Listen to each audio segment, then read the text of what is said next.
What's going on there, guys? We're back with another one. We have to examine the Steven Jackson situation that's going viral, which he spoke about on his social media on the day, and we're going to get into all that. But Steven Jackson, his team lost by four in their Big Three debut this past weekend for this 2025 season, and he got into it with a player on the other team by the name of Jaylen Johnson, and it spilled into the back of the arena. You know, you could see Steven Jackson walking up to him. They were about to get into it. He was telling them gonna be in the back and all that. And people like, you can't be a coach becoming unhinged. Now we've seen him and Charles Oakley, two people who have been known to get it in during their playing days, get into it years ago.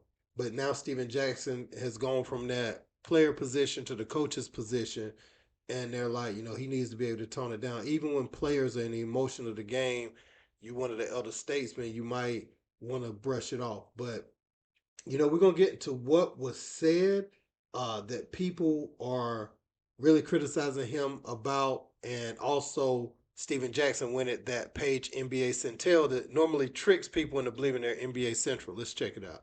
All kind of shit. And when somebody want to fight, they want somebody to grab them. Same ass niggas be at the hotel begging me for.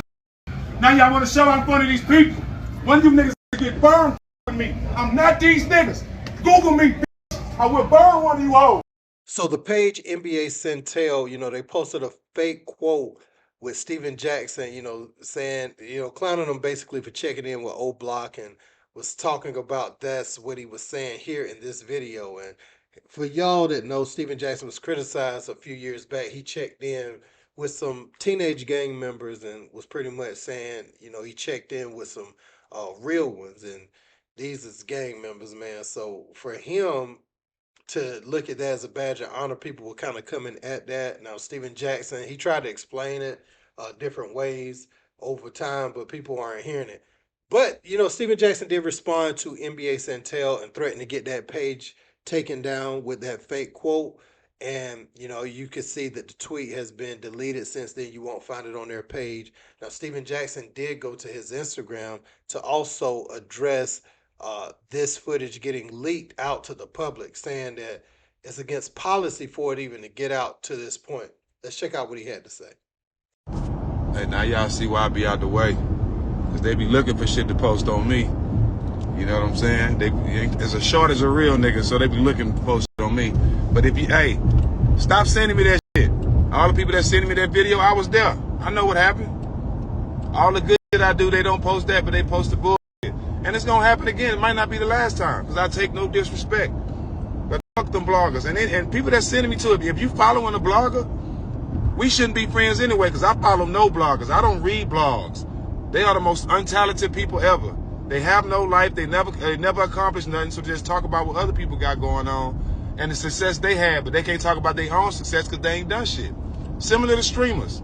All they do is talk about other people's lives and what they got going on. So I don't pay attention. I don't follow streamers. I don't follow bloggers, because I've really accomplished something in my life and still accomplishing things. So stop sending me that, bro. I know what I did, and it might not be the last time. Oh yeah, and to the whoever, I'm gonna find out too this weekend and report back to y'all too on who the snitch was, who in the back recording. The locker room is off limits, so it shouldn't be nobody back there recording. You know what I'm saying? It shouldn't be, because it's not even my video. It's other stuff that go on back there that should never see the light of day in them locker rooms. So all that shit is off limits. So whoever recording, I'll see you this weekend. All right? I'll see you this weekend. But the locker room is off limits, bro. There's a lot of stuff that go on that should never hit. But you know what? Hey, somebody got to do it. And it ain't going to be the last time. And if I feel disrespected, I'm going to flash out again. And I don't give a who like it. All you bloggers can kiss my ass. You uneducated, non-talented, non-accomplishing motherfuckers. Fuck all y'all.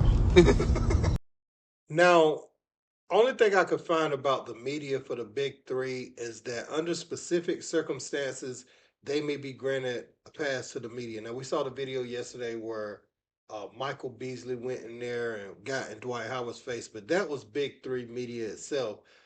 And I'm assuming that Steven Jackson is talking about outside media sources that get the media pass to cover the event. And so, yeah, looking at Steven Jackson when he does that, I do think some accountability probably should be taken with that. You could feel disrespected, but what are you gonna do? You're gonna fight them in the back. We don't want the league to get that type of reputation. We do love the raw physicality of it, and people getting nose to nose, and a little bit more physicality is allowed in the big three. People taking it really serious, and we get to see that competitive edge that's reminiscent of the basketball from the '90s, late '80s, right?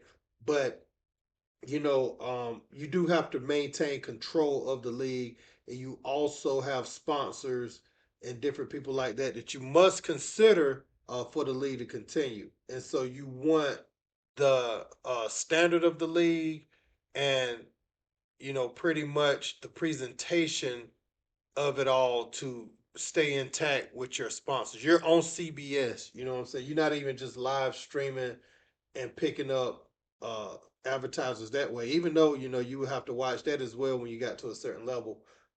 But you're on a network like CBS, so it's going to be somewhat clean. The presentation is going to be clean, and but when these type of things leak, and that's the last thing Stephen Jackson needs, right? You don't need another public television brawl, to your name. But I could understand Steven Jackson somewhat. It's some raw emotion involved in that. He's not too far removed from playing in the big three, and I know a lot of these players. They feel like they probably could say anything, to some of these guys because they're on the sideline, and so they forget, some of these coaches very much like he was with Oakley. Like that was a situation that could have went way left as well. But Steven Jackson's gonna have to use his better judgment. Being a person that's been such a supporter of the league in the beginning, you don't want Cube League to get labeled with that. We already saw what happened with Lance earlier in the day, and what you didn't need was a fight like that, which was cool. The Lance Dwight, two players on the court. I miss them little scuffles like that. But you didn't need a player coach fight, to go with that day. That's all I would say about that. But I do like the raw emotion of the big three. Um, I do like the raw emotion of it. Some people saying it's been more interesting. The storylines around it has been more interesting in the finals, and the finals has been good basketball.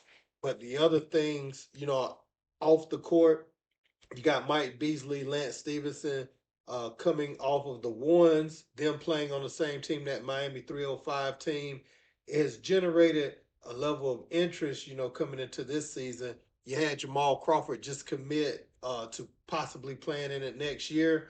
So, man, look, the big three, it's looking real good, looking to be on the up and up for sure.